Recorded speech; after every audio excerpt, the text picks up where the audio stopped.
To Sherlock Holmes, she's always the woman. I've seldom heard him mention her under any other name.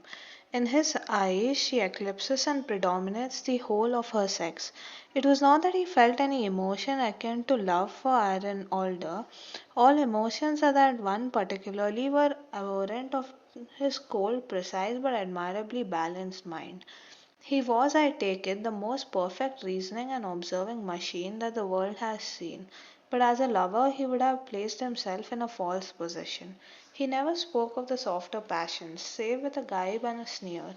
They were admirable things for the observer, excellent for drawing the veil from man's motives and actions, but for the trained reasoner to admit such intrusions into his own delicate and finely adjusted temperament was to introduce a distracting factor which might throw a doubt upon all his mental results.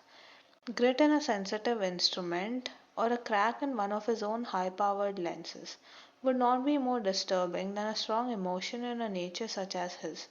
And yet there was but one woman to him, and that woman was the late Irene Adler, of dubious and questionable memory.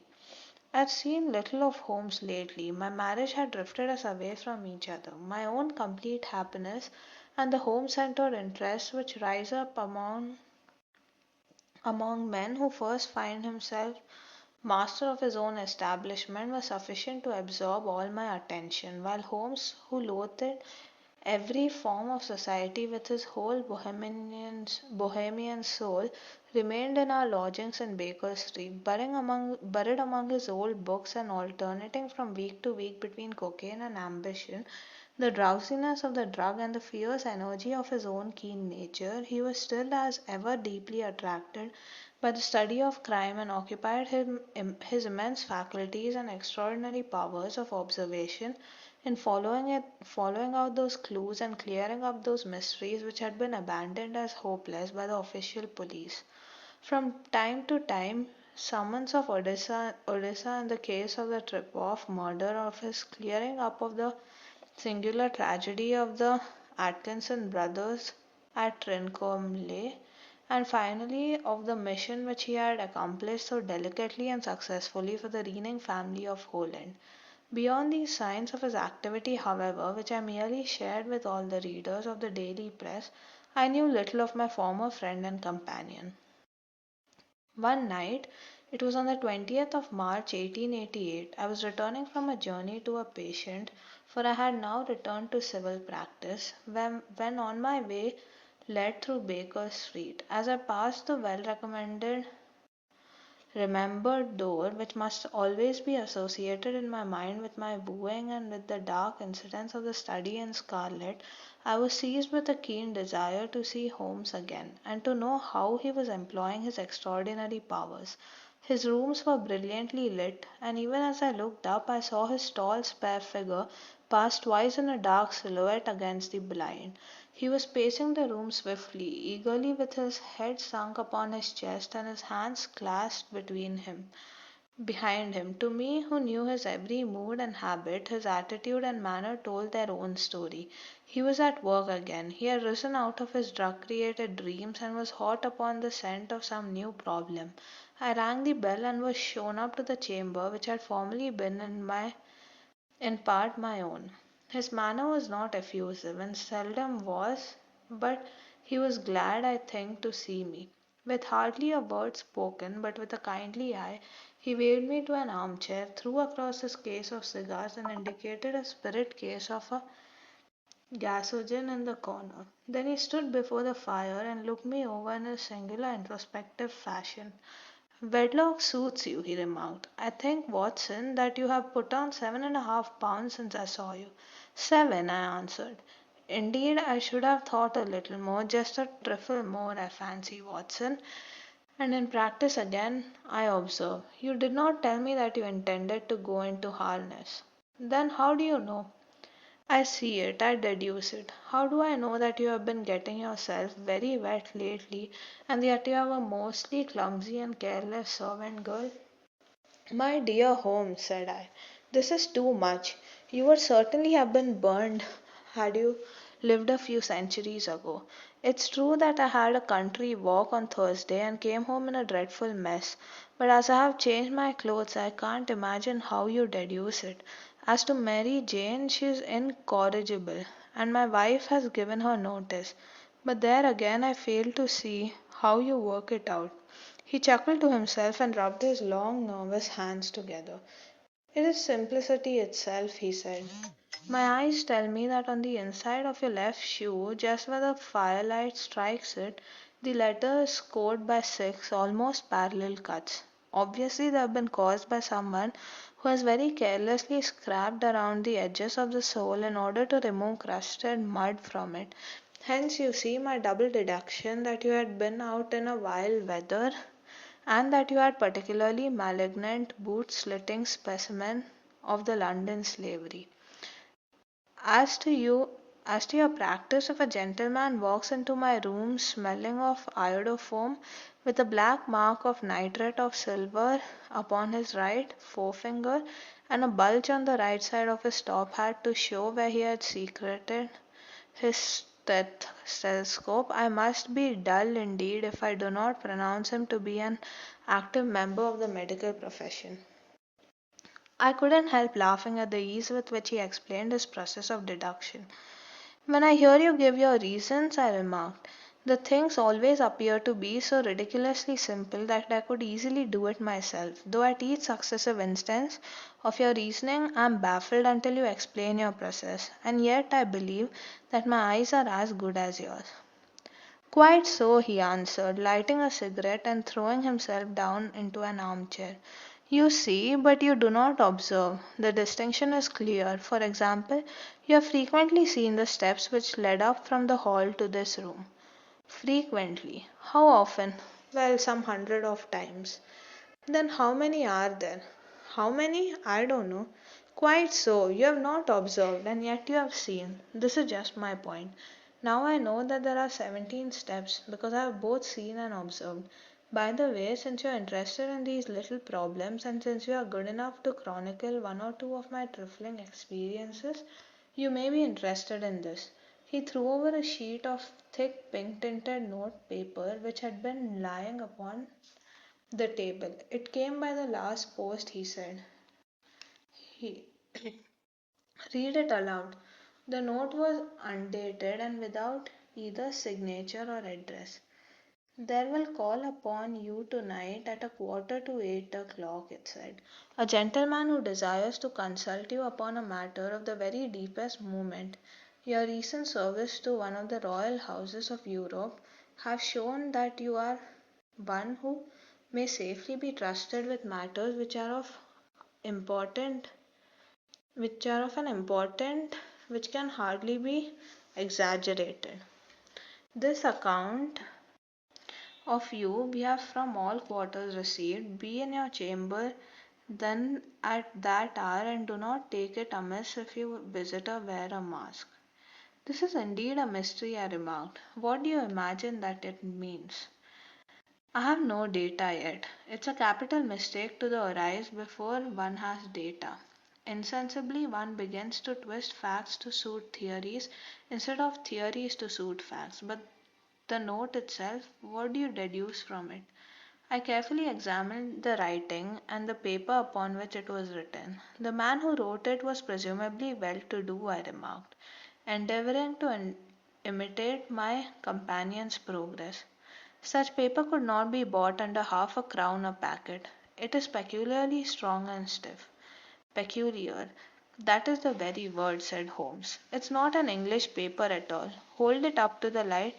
I did so and saw a large E with a small g, a P, a large G with a small t woven into the texture of the paper. What do you make of that? Asked Holmes. The name of the maker, no doubt, or his monogram rather. Not at all. The G with a small t stands for Gesellschaft, which is the German for company. It's a customary contraction like our co. P of course stands for papier. Now for the EG, let us glance at our Continental Gazetteer. He took down a heavy brown volume from his shelves. Aglonets. Here we are. Ugria. It is in a German speaking country, in Bohemia, not far from Carlsbad, remarkable as being the scene of the death of Wallenstein, and for its numerous glass factories and paper mills. Ha ha, my boy, what do you make of that? His eyes sparkled, and he sent up a great blue triumphant cloud from his cigarette. The paper was made in Bohemia, I said. Precisely, and the man who wrote the note is a German. Do you note the peculiar construction of the sentence? This account of you we have from all quarters received. A Frenchman or Russian man could not have written that. It's the German who is so uncourteous to his verbs. It only remains, therefore, to discover what it what is wanted by this German who writes upon Bohemian paper and prefers wearing a mask to showing his face. And here he comes, if I am not mistaken, to resolve all our doubts. As he spoke, there was a sharp sound of horses' hoofs and grating wheel against the curb, followed by a sharp pull at the bell. Holmes whistled. "A pair by the sound," said he. "Yes," he continued, glancing out of the window. "A nice little brougham, and a pair of beauties, 150 guineas apiece. There's money in this case, Watson, if there is nothing else. I think that I'd better go, Holmes." "Not a bit, doctor. Stay where you are. I'm lost without my Boswell, and this promises to be interesting. It would be a pity to miss it." "But your client?" "Never mind him. I may want your help, and so may he. Here he comes. Sit down in that armchair, doctor, and give us your best attention." A slow and heavy step, which had been heard upon the stairs and in the passage, paused immediately outside the door. Then there was a loud and authoritative tap. "Come in," said Holmes. A man entered who could hardly have been less than 6 feet 6 inches in height. With the chest and limbs of a Hercules, his dress was rich with a richness which would in England be looked upon as akin to bad taste. Heavy bands of astrakhan were slashed across the sleeves and fronts of his double-breasted coat, while the deep blue cloak which was thrown over his shoulders was lined with flame-colored silk and secured at the neck with a brooch which consisted of a single flaming beryl. Boots which extended halfway up his calves and which were trimmed at the tops with rich brown fur completed his impression of barbaric opulence, which was suggested by his whole appearance. He carried a broad brimmed hat in his hand, while he wore across the upper part of his face, extending down past the cheekbones, a black wizard mask, which he had apparently adjusted that very moment, for his hand was still raised to it as he entered. From the lower part of the face he appeared to be a man of strong character, with a thick hanging lip and a long straight chin, suggestive of resolution pushed to the length of obstinacy. "You had my note?" he asked, with a deep, harsh voice and a strong marked German accent. "I told you that I would call." He looked from one to the other of us, as if uncertain which to address. "Pray take a seat," said Holmes. "This is my friend and colleague, Dr. Watson, who is occasionally good enough to help me in my cases. Whom have I the honor to address?" "You may address me as Count von Kram, a Bohemian nobleman. I understand that this gentleman, your friend, is a man of honor and discretion, whom I may trust with a matter of the most extreme importance. If not, I should much prefer to communicate with you alone." I rose to go, but Holmes caught me by the wrist and pushed me back into the chair. "It is both or none," said he. "You may say before this gentleman anything which you may say to me." The Count shrugged his broad shoulders. "Then I must begin," said he, "by blinding you both to absolute secrecy for 2 years. At the end of that time the matter will be of no importance. At present it is not too much to say that it is of such weight it may have an influence upon European history." "I promise," said Holmes. "And I." "You'll excuse this mask," continued our strange visitor. "The august person who employs me wishes his agent to be unknown to you, and I may confess at once that the title by which I have just called myself is not exactly my own." "I was aware of it," said Holmes dryly. "The circumstances are of great delicacy. delicacy, and every precaution has to be taken to quench what might grow to be an immense scandal and seriously compromise one of the reigning families of Europe. To speak plainly, the matter implicates the great house of Ormstein, hereditary kings of Bohemia. I was also aware of that, murmured Holmes, settling himself down in his armchair and closing his eyes. Our visitor glanced with some apparent surprise at the languid, lounging figure of the man who had been no doubt depicted to him as the most inclusive reasoner and most energetic agent in Europe. Holmes slowly reopened his eyes and looked impatiently at his gigantic client. If your Majesty would condescend to state your case, he remarked, I should be better able to advise you. The man sprang from his chair and paced up and down the room in uncontrollable agitation. Then, with a gesture of desperation, he tore the mask from his face and hurled it upon the ground. You are right, he cried. I am the king. Why should I attempt to conceal it? Why, indeed, murmured Holmes. Your Majesty had not spoken before I was aware that I was addressing Wilhelm Gottsrich, Sigismund von Ornstein, Grand Duke of Cassel-Felstein and hereditary King of Bohemia. But you can understand, said our strange visitor, sitting down once more and pushing his and passing his hand over his high white forehead. You can understand that I am not accustomed to doing such business in my own person. Yet the matter was so delicate that I could not confide it to an agent without putting myself in his power. I have come incognito from Prague for the purpose of consulting you. Then pray consult, said Holmes, shutting his eyes once more. The facts are briefly this. Some 5 years ago, during a lengthy visit to Warsaw, I made the acquaintance of the well-known adventuress Irene Adler. The name is no doubt familiar to you.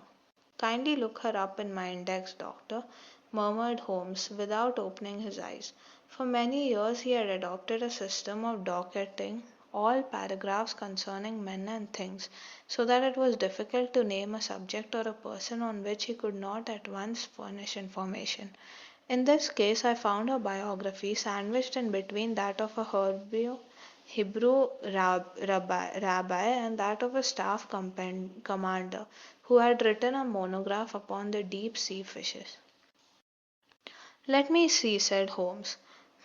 Born in New Jersey in the year 1858, contralto, La Scala, prima donna empirical opera of Warsaw. Yes, retired from operatic stage. Living in London. Quite so, Your Majesty, as I understand, became entangled with his young person, wrote her some compromising letters, and is now desirous of getting those letters back. Precisely so, but how? Was there a secret marriage? None. No legal papers or certificates? None. Then I fail to follow, Your Majesty. If this young person should produce her letters for blackmailing or other purpose, how is she to prove their authenticity? There is the writing. Pooh pooh, forgery. My private note paper. Stolen. My own seal. Imitated. My photograph. Bought. We were both in the photograph. Oh dear, that's very bad. Your Majesty has indeed committed an indiscretion. I was mad, insane. You have compromised yourself seriously. I was only crown prince then. I was young. I am but 30 now. It must be recovered. We have tried and failed. Your Majesty must pay. It must be bought. She'll not sell. Stolen then. 5 attempts have been made. Twice burglars in my pay ransacked her house. Once we diverted her luggage when she travelled. Twice she had been waylaid. There had been no result. No sign of it? Absolutely none. Holmes laughed. It's quite a pretty little problem, said he. But a very serious one to me, returned the king reproachfully. Very indeed. And what does she propose to do with the photograph? To ruin me. But how? I'm about to be married. So I have learned. To Claude Tidal von Saxe Menahem, second daughter of the King of Scandinavia. You may know the strict principles of her family. She is herself the very soul of delicacy. A shadow of a doubt as to my conduct would bring the matter to an end. And Irene Adler threatens to send them the photograph, and she'll do it. I know that she'll do it. You do not know her, but she has a soul of steel. She has the face of the most beautiful of women, and the mind of the most resolute of men. Rather than I should marry another woman, there are no lengths to which she would not go. None. You're sure that she has not sent it yet? I'm sure. And why? Because she has said that she would send it on the day when the betrothal was publicly proclaimed. That'll be next Monday. Oh, then we have 3 days yet, said Holmes with a yawn. That's very fortunate, as I have one or two matters of importance to look into just at present. Your Majesty will of course stay in London for the present? Certainly. You will find me at the Langham under the name of the Count von Cram.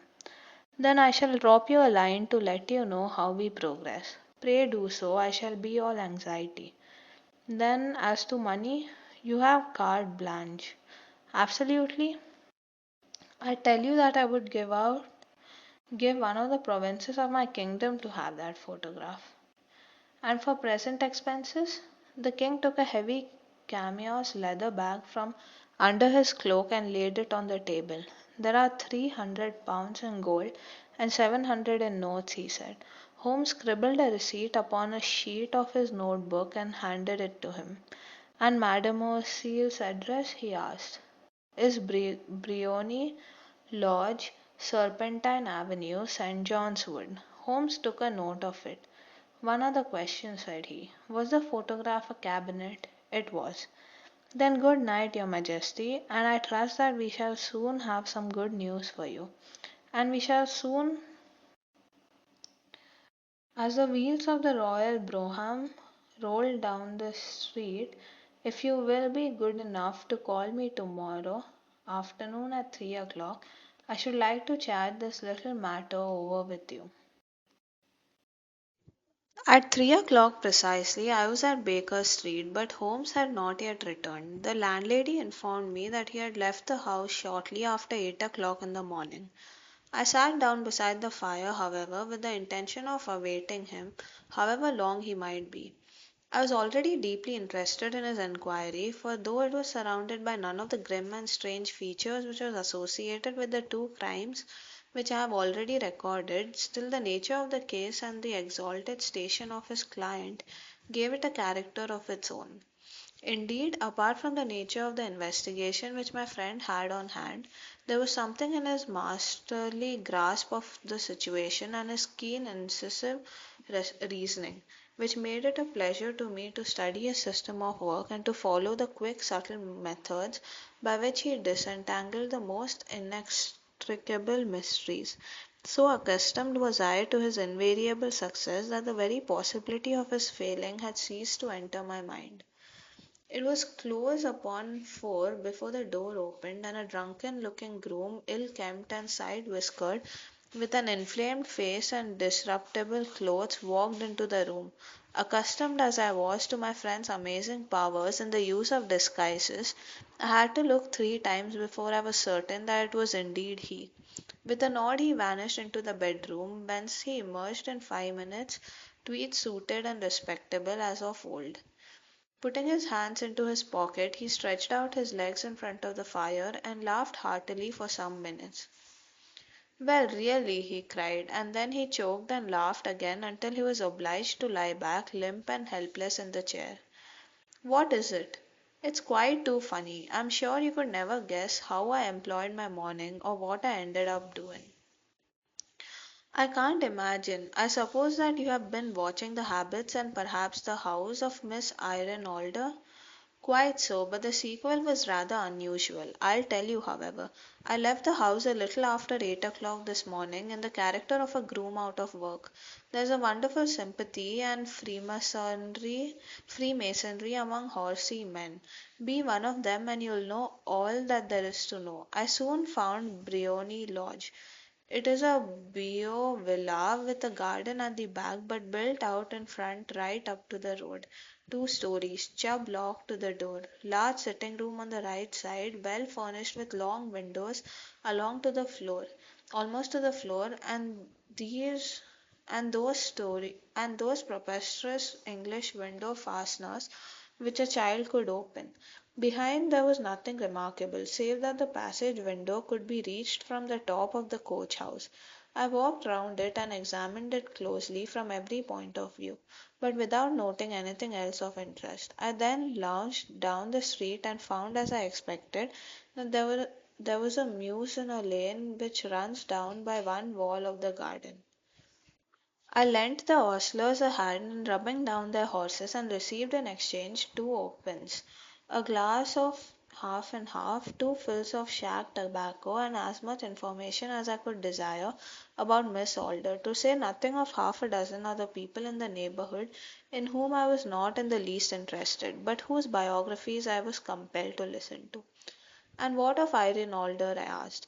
"Oh, she has turned all the men's heads down in that part. She is the daintiest thing under a bonnet on this planet, so say the Serpentine Muse to a man. She lives quietly, sings at concerts, drives out at 5 every day, and returns at 7 sharp for dinner. Seldom goes out at other times except when she sings. Has only one male visitor, but a good deal of him. He's dark, handsome, and dashing, never calls less than once a day, and often twice. He's a Mr. Godfrey Norton of the Inner Temple. See the advantages of a cabman as a confidant. They had driven him home a dozen times from Serpentine Mews and know all about him.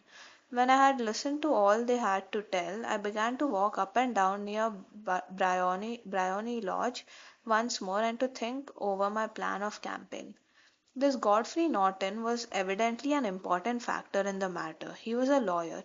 That sounded ominous. What was the relation between them, and what the object of his repeated visits? Was she his client, his friend, or his mistress? If the former, she had probably transferred the photograph to his keeping.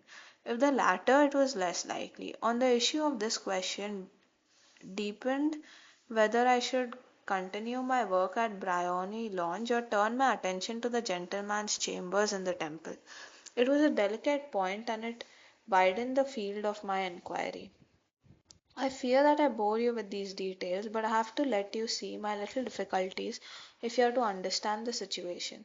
"I'm following you closely," I answered. I was still balancing the matter in my mind when a hansom cab drove up to the Bryony Lounge, and a gentleman sprang out. He was a remarkably handsome man, dark, aquiline, and moustached, evidently the man of whom I had heard. He appeared to be in a great hurry, shouted to the cabman to wait, and brushed past the maid who opened the door with the air of a man who was thoroughly at home. He was in the house after about half an hour, and I could catch glimpses of him in the windows of the sitting room, pacing up and down, talking excitedly, and waving his arms. Of her I could see nothing. Presently he emerged, looking even more flurried than before. As he stepped up to the cab, he pulled a gold watch from his pocket and looked at it earnestly. "Drive like the devil," he shouted, "first to Gross and Hankey's in Regent Street, and then to Church of St. Monica in the Edgware Road. Half a guinea if you do it in 20 minutes." Away they went, and I was just wondering whether I should not do well to follow them when up the lane came a neat little landau. The coachman with his coat only half buttoned and his tie under his ear, while all the tags of his harness were sticking out of the buckles. It hadn't pulled up before she shot out of the hall door and into it. I only caught a glimpse of her at the moment, but she was a lovely woman with a face that a man might die for. "The Church of St. Monica, John," she cried, "and half a sovereign if you reach there in 20 minutes." This was quite too good to lose, Watson. I was just balancing whether I should run for it or whether I should perch behind her lorgnon when a cab came through the street. The driver looked twice at such a shabby fare, but jumped in before he could object. "The Church of St. Monica," said Anne. "Half a sovereign if you reach